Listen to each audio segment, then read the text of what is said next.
Hi foodie friends, Jessica here from Savory Experiments, and today we are making Cowboy Baked Beans. This is a family favorite and everybody asked me for the recipe. So why are they called Cowboy? Because my good friend Kent Rollins, he is a real life chuck wagon chef, was the one who originally created this recipe, and I've since adapted it. It is absolutely amazing, and you'll soon find out why it is perfect for camping, cooking on a chuck wagon, or just making on your grill at home. It goes with any grilled dish. The first thing you're gonna do is make the bacon. I already cooked this for you because it'd be pretty boring to sit here and watch me cook bacon. It was about 10 strips of bacon. I cooked it until crispy, took it off, drained it, and chopped it into 1-inch pieces. But I left some of the bacon fat still here in the pan. And that's gonna be one of the things that adds so much delicious flavor to this dish. The next thing is a small white or yellow onion. Ooh, you hear that sizzle? I can already smell it. You could also use a red onion, dial back on the onion if you want to do that. And this is the real kicker, it's jalapeno.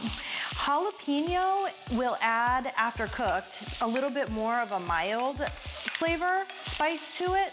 It still will have a little bit of kick. So if you're making this for the kids or you don't like spice, take the jalapeno, leave it out, no big deal. It'll still have a lot of flavor.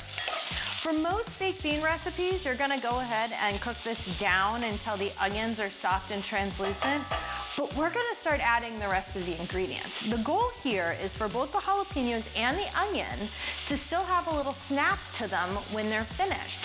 It adds to the texture and the flavor of the dish, and all of the liquids that are cooking out are gonna help flavor the sauce.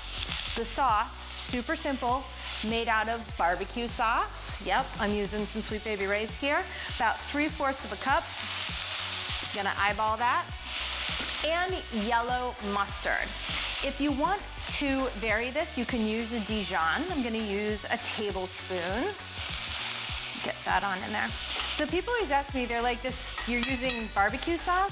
Well, yes. So these are Cowboy Baked Beans. And that means that if you are on a chuck wagon or you are traveling on a horse, you probably aren't going to be taking the time out to make your own homemade barbecue sauce. You need to use ingredients that travel well.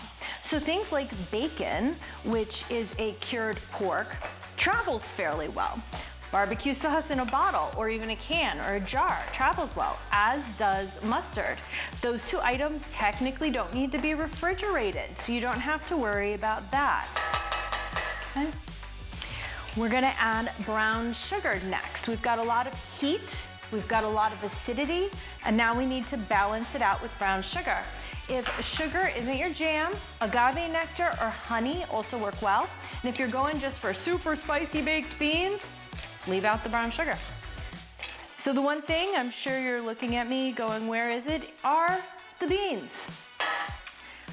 I get a lot of flack for this, but we're gonna use canned beans. These are Cowboy Baked Beans.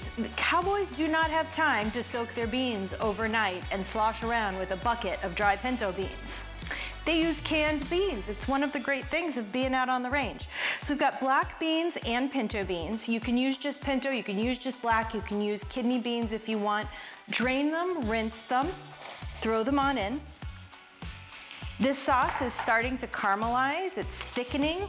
It happens super fast. I like to turn down the heat and let it simmer on low for about 10 minutes. It's enough time for all those flavors to marry and for the beans to heat all the way through.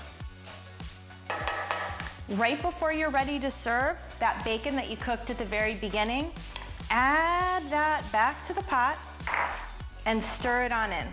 Just enough time for it to heat through and get covered in that nice sticky sauce you've just created, but it's still crispy. So now you have the snap of the veggies, the firm but creamy texture of beans, and the salty crunch from bacon, making this super easy side dish totally sophisticated on so many levels and perfect for any barbecue. From my kitchen to yours, have a great day.